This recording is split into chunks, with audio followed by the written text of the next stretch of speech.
Episode 4 की शुरुआत 2018 के सिएटल क्वारंटाइन जोन से होती है, जहाँ पर फेडरा के बहुत सारे सोल्जर्स गाड़ी में बैठ के कहीं जा रहे होते हैं। तब इस गाड़ी में मौजूद सोल्जर्स की बातें सुन के एक सोल्जर उनसे पूछता है कि हम सिटीजन को आखिर वोटर्स कह के क्यों बुलाते हैं, जिस पर वो सोल्जर उसे जवाब देता है कि मुझे नहीं पता, हम लोग बस उनको वोटर्स कह के ही बुलाते हैं। और तभी इस शो के नए कैरेक्टर से हमें मिलाया जाता है और जिसका नाम था आइजैक, और वो उस सोल्जर को बताता है कि हमने उन लोगों से वोट करने का उनका हक छीन लिया और जिसके बाद कई लोग उन्हें चिढ़ाने के लिए वोटर्स कह के बुलाने लगे। जिसके बाद कुछ दूर जाने के बाद वो गाड़ी रुक जाती है और इन्हें देखने को मिलता है कि बहुत सारे लोग इनके गाड़ी की तरफ आगे बढ़ रहे हैं। तो कुछ सोल्जर्स को लग रहा था कि वो लोग WLF के मेंबर्स हो सकते हैं, मगर आइजैक उनसे कहता है कि आगे मैं जाके उनसे बात करूंगा, तुम लोग इसी गाड़ी में बैठे रहो। जिसके बाद आइजैक उस गाड़ी से निकल के उन लोगों की लीडर हैन रहन से बात करने चला जाता है, जिस पर हैन रहन उसे पूछती है क्या तुम आइजैक हो, और आइजैक भी उसे पूछता है कि क्या तुम हैन रहन हो, और दोनों एक दूसरे को जैसे ही कंफर्म कर लेते हैं। आइजैक वापस से अपने आर्मर्ड व्हीकल की तरफ जाता है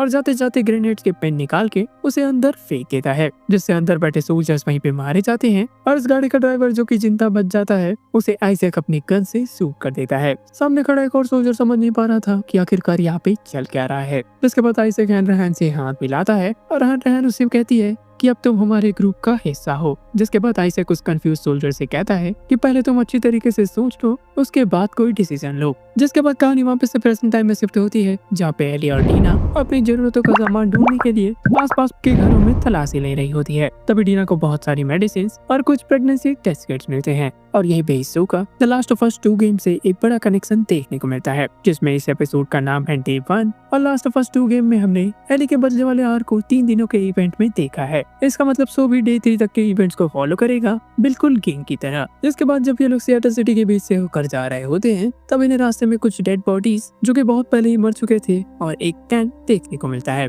जिस पर डीना कहती है कि मैंने इतने करीब से कभी भी टैंक नहीं देखा है। एली को लगता है कि उस टैंक के अंदर कुछ हथियार इन्हें मिल सकते हैं, जिस वजह से उस टैंक को चेक करने के लिए वो चली जाती है। और चेक करने के बाद भी एली को उस टैंक से कुछ नहीं मिलता। इधर डीना बाइनोकुलर से एक वॉच टावर पे देखती है, जिसके एंटीना पे बड़ा बड़ा WLF लिखा होता है। जिसके बाद एली जल्द से जल्द इस वॉच टावर में जाने की जिद करने लग जाती है, मगर डीना उसे समझाती है कि वो जगह ऊंचाई पे है, जिस वजह से आसपास के इलाके पे वो नजर रख रहे होंगे और कोई भी मिस्टेक करने पर वो उनकी नजर में आ सकते हैं, जिस वजह से उन्हें अंधेरे में इस काम को अंजाम देना चाहिए। जिसके बाद वो दोनों छुपने के लिए एक म्यूजिकल स्टोर के अंदर एंटर करते हैं और वहाँ पे एंटर करते ही इन दोनों को बहुत सारे म्यूजिकल इंस्ट्रूमेंट और कुछ म्यूजिक रिकॉर्ड्स भी देखने को मिलते हैं। जिसके बाद एली अपनी क्यूरियोसिटी को फॉलो करती हुई ऊपर जैसे ही जाती है, ऊपर उसे एक गिटार मिलता है जो कि बक्से में बंद था और उसकी हालत एकदम नई थी। एली उस गिटार को देख के काफी ज्यादा खुश होती है और उसे ट्यून करने के बाद गाना गाते हुए बजाने लगती है।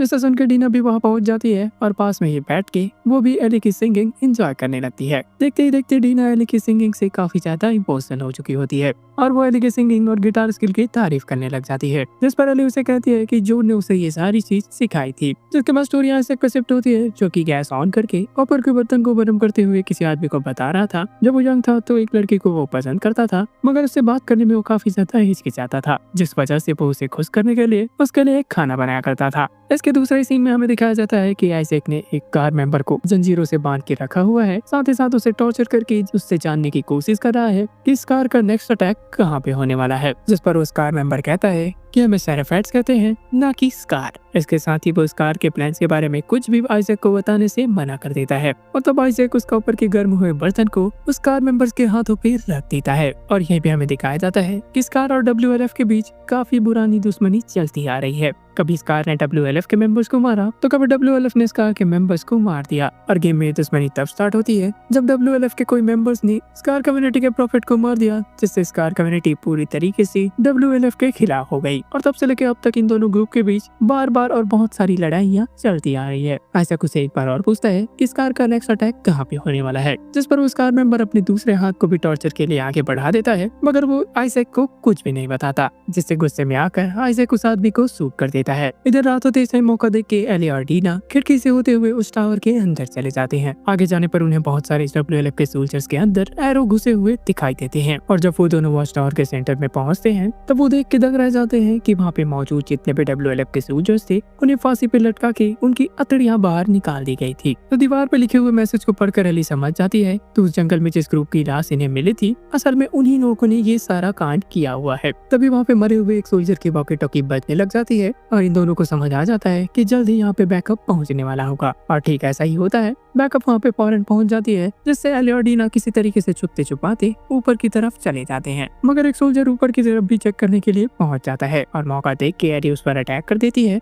और इससे पहले के सामने खड़ा एक और सोल्जर एली पे अटैक करता डीना आके उसे टपका देती है। गन शॉट की आवाज से सारे सोल्जर्स अलर्ट होकर इनकी तरफ आगे बढ़ने लग जाते हैं। तब एली और डीना खिड़की के रास्ते से नीचे उतरते हैं और उनसे भागने लग जाते हैं और भागते भागते वो लोग बच के एक टनल के अंदर आ जाते हैं। मगर एक सोल्जर उन दोनों को टनल के अंदर जाते हुए देख लेता है, जिससे वो अपने सोल्जर्स को कह के टनल के दूसरे हिस्से में सोल्जर्स को भेज देता है। जिसके बाद एक एक करके बहुत सारे सोल्जर्स उस टनल के अंदर आने लग जाते हैं और अंदर आते ही वो लोग जगह जगह पे फ्लेयर फेंकने लग जाते हैं और तभी फेंका गया एक फ्लेयर सीधे जाके गिरता है कॉर्डिसेप्स फंगस के पास और वो फंगस अपने आई बैंड के थ्रू बाकी इन्फेक्टेड तक भी ये मैसेज पहुंचा देते हैं कि उसे यहाँ पे खतरा है। जिसके बाद इन्फेक्टेड का एक लार्ज ग्रुप उस टनल में आने लग जाते हैं और डीना ने इन्फेक्टेड की आवाज सुन के पहले ही ये महसूस कर लिया था यहाँ पर कोई एक दो इन्फेक्टेड नहीं बल्कि सैकड़ों की संख्या में इन्फेक्टेड मौजूद है। तो एली और डीना किसी तरीके से ट्रेन के ऊपर चढ़ के ट्रेन के अंदर जाते हैं और वहाँ से वो निकलने की कोशिश करते हैं, मगर इन्फेक्टेड की फौज उस पर लगातार अटैक करती जा रही थी और ये दोनों अपना पूरा का पूरा जोर लगा देते हैं उनसे बच के भागने के लिए। जिसके बाद ये लोग फेंस को पार करके जैसे ही एग्जिट गेट की तरफ आगे बढ़ते हैं वो गेट पूरी तरीके से जाम हो चुका था। तब एली पूरा जोर लगा के अपने आप को तो उस गेट से बाहर निकाल लेती है, मगर टीना पीछे होती है, जिस वजह से एक इन्फेक्टेड टीना के पास पहुंचकर जैसे उसे काटने वाला था एली अपना हाथ आगे करके उसे अपने आप को काटने दे देती है, जिससे उन लोगों को थोड़ा सा टाइम मिल जाता है डीना को गेट के इस तरफ लाने का। जिसके बाद वो दोनों बचते हुए एक घर के अंदर एंटर कर जाते हैं और जिसके बाद एली जैसे अपनी बाइट मार्क को पट्टी करती है वो देखते हैं कि डीना ने उसके ऊपर गन तान दी है, क्योंकि डीना को लग रहा था कि अब एली भी इन्फेक्टेड हो जाएगी और वो एली के ऊपर ही चिल्लाने लग जाती है कि आखिरकार तुमने ऐसा क्यों किया। एली उसे काफी ज्यादा कन्विंस करने की कोशिश करती है, मगर डीना उसकी एक नहीं सुनती। अब थक हार कर एली उससे कहती है कि मैं पास के ही चेयर में बैठ जाऊंगी और तुम पूरी टाइम मेरी तरफ अपनी गन को पॉइंट करके रखना और अगर मैं इन्फेक्टेड में कन्वर्ट हो जाऊं तो मुझे शूट कर देना। तब डीना भी इसके लिए मान जाती है। जिसके बाद एली सो जाती है और जैसे ही वो कुछ घंटों बाद उठती है तब डीना को यकीन हो जाता है कि एली के अंदर सच में इस फंगस से लड़ने की इम्यूनिटी है। उसके बाद डीना धीरे धीरे एली की तरफ आगे बढ़ते हुए उसे बताते हैं कि वो प्रेग्नेंट है। इससे एली भी काफी ज्यादा शॉक्ड हो जाती है। जिसके बाद डीना एली को किस करने लग जाती है। जिसके बाद जैसे ही सुबह होती है डीना एली के हाथों में बाकी बाइट मार्क को भी देखती है और उसे कहती है कि तुमने कहा था कि ये निशान जलने का था। जिस पर एली कहती है कि उसे टी शर्ट पहने थे जिस वजह से उसने ऐसे जलने वाले निशान बनाए ताकि वो बाइट मार्क्स छुप जाए। जिसके बाद एली डीना से पूछती है कि आखिरकार उसने कंफर्म कैसे किया कि वो प्रेग्नेंट है। तब जाके डीना उसे बताते हैं कि उसके बहुत टाइम से पीरियड मिस हो रखे थे,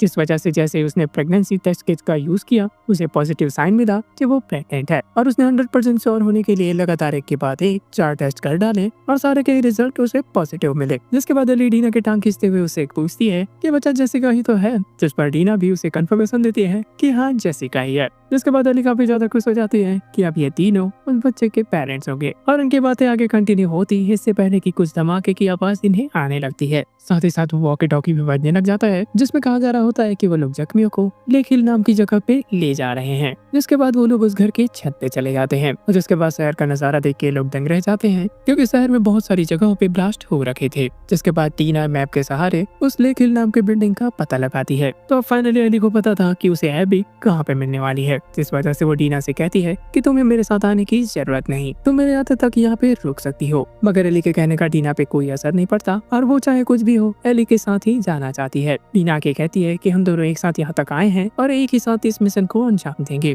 और जिसके बाद यहाँ पे ये एपिसोड एंड हो जाता है।